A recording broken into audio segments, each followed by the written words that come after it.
Olá, eu sou o Lorival Santana, você está no Earth News Terra e esta semana nós estamos com o engenheiro florestal Mariano Senamo, diretor de novos negócios do IDESAN, Instituto de Conservação e Desenvolvimento Sustentável da Amazônia, e CEO da AMAS, que é uma aceleradora de impacto com sede em Manaus.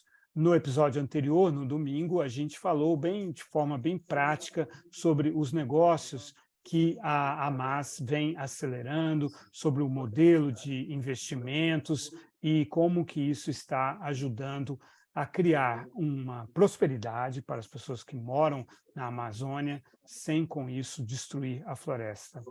Bom, o Mariano Senamo é um pioneiro no mercado de carbono, e é sobre isso que a gente vai falar agora. Primeiro, contando essa história, Mariano, como que você entrou no mercado de créditos de carbono e como ele está se desenvolvendo agora.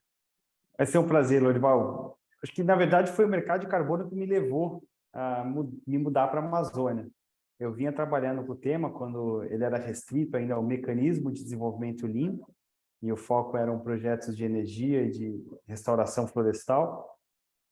Na época, eu estava me formando ainda na universidade, na Exalc, eu coordenava um centro de estudos em economia ambiental. Que ano foi isso?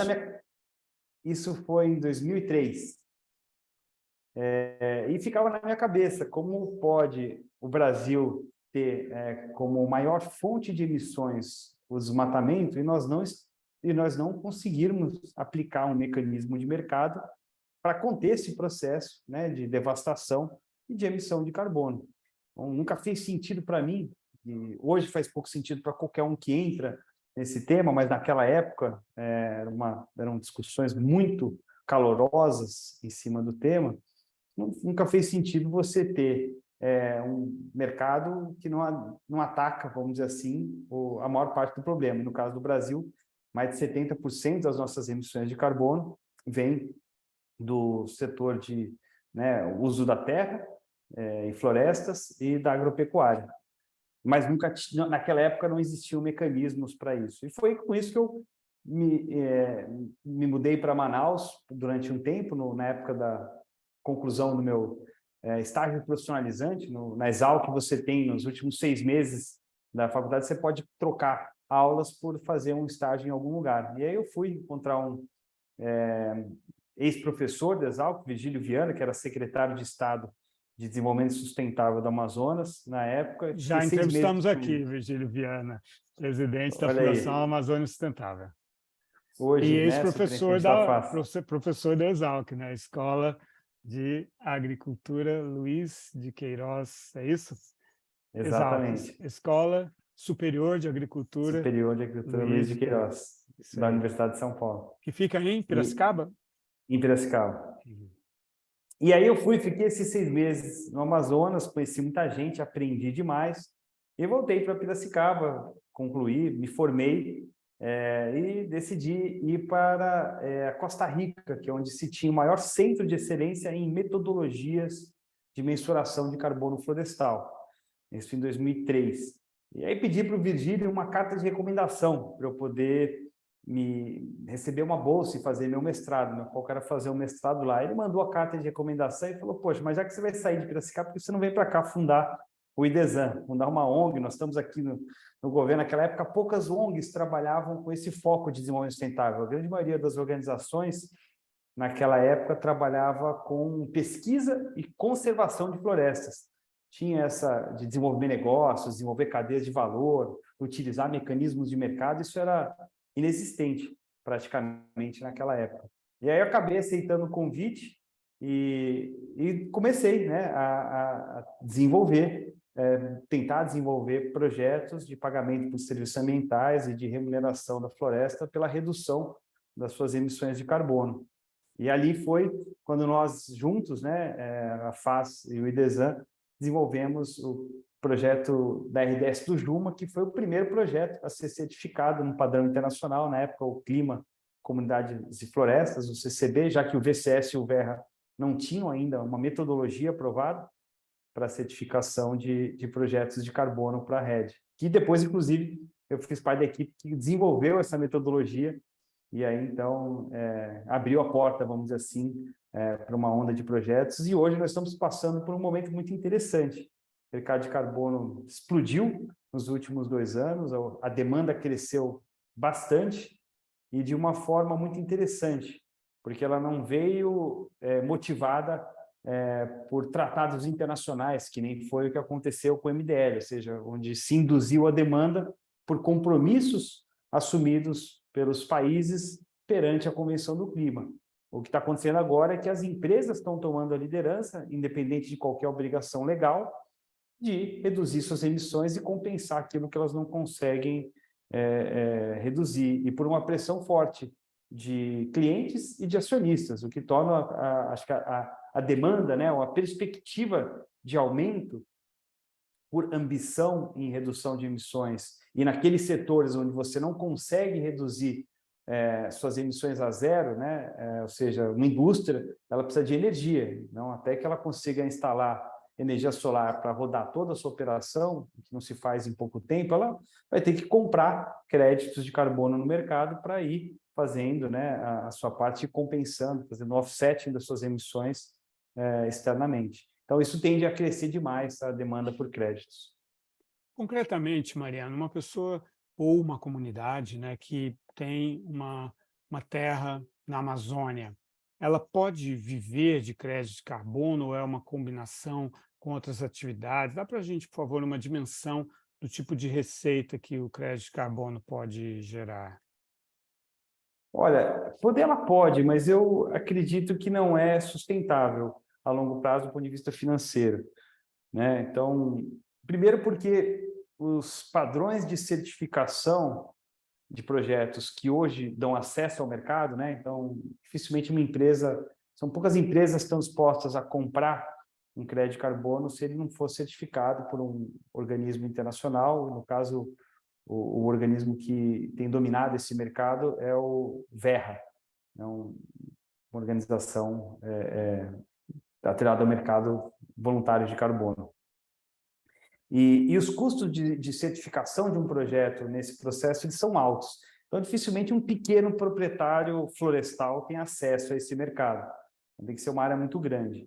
E se você é proprietário de uma área muito grande, elegível a um projeto de carbono, sim, você vai ter que fazer um investimento para desenvolver aquele projeto ou se associar a uma empresa que geralmente cobre os custos de desenvolvimento e depois você divide a receita com ela, né? Quase como se fosse um arrendamento, vamos dizer assim, um acordo de parceria que qualquer agricultor de soja, milho, algodão está acostumado a fazer. Mas ao investir nesse processo, você tem que melhorar a sua fazenda, vamos dizer assim. Uma propriedade de carbono, uma propriedade florestal produtora de créditos de carbono, ela não é diferente de uma fazenda, de uma propriedade rural, e ali você tem que estar cuidando, né? Não é à toa que se fala que a grama só cresce com o olho do dono. Então, se você vai fazer um investimento na sua propriedade, é recomendável que você faça o uso de todos os recursos que forem possíveis naquela propriedade. E o crédito de carbono ele é muito volátil também, né? Ainda que existe uma tendência muito clara hoje de aumentar a demanda por créditos e a oferta não está conseguindo atender essa demanda e, portanto, a tendência do preço do crédito continuar subindo, a gente não sabe o que vai acontecer daqui a 10, 15 anos. O que a gente recomenda é que para um produtor, um proprietário de terra, se ele for fazer um projeto de carbono, que ele tente desenvolver também outros usos econômicos, e a floresta tem muitos, né? Madeira, açaí, cacau, óleos, turismo. Então, é possível desenvolver o que a gente fala de um plano para o uso múltiplo dessa floresta. E o crédito de carbono acaba sendo uma ótima fonte de receita para catalisar toda essa atividade produtiva. Em termos de valor por hectare, é muito variável, Lorival. Eu estaria cometendo um erro aqui em tentar gerar um número mágico que estabelece quanto cada um pode receber pela sua floresta, mas estamos falando aí né, em grandes propriedades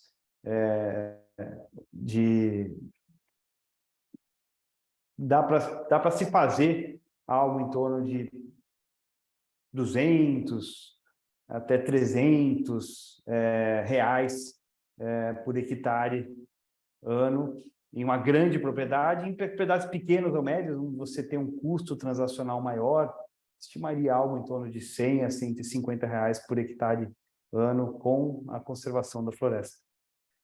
A gente ouviu aqui a Juliana Dalan, da Carbonext, ela falou dessa repartição, né? Você falou da necessidade dos investimentos, da intermediação de uma empresa, ela usa inclusive a Verra como certificação também, e eles ficam com 30% e repassam 70% para os proprietários. Tem alguns posicionamentos assim de representantes de comunidades tradicionais, indígenas, ribeirinhos, quilombolas, que desconfiam de tudo isso, acham que o mercado de carbono, por exemplo, pode tirar a soberania deles sobre o território deles. Você também enfrenta esse tipo de resistência, tem esse tipo de diálogo nos projetos que vocês tocam aí? Não, nós nunca passamos por esse tipo de situação, até porque os projetos que nós desenvolvemos, eles colocam sempre, se houverem comunidades, ou se o projeto for numa área de uso coletivo, né, como uma terra indígena ou uma unidade de conservação de uso sustentável, nós fazemos questão que esses povos sejam os proponentes do projeto. Eu não gosto nem um pouco da palavra que às vezes nós vemos em alguns projetos de beneficiário. Eu acho que as populações da Amazônia não devem ser beneficiadas, elas devem ser proponentes, empreendedores, autônomos na gestão daquele território que eles sabem manejar melhor do que ninguém. Então, se você parte desse pressuposto de quem vai tocar o projeto são eles mesmos, você não corre risco de qualquer tipo de interpretação negativa.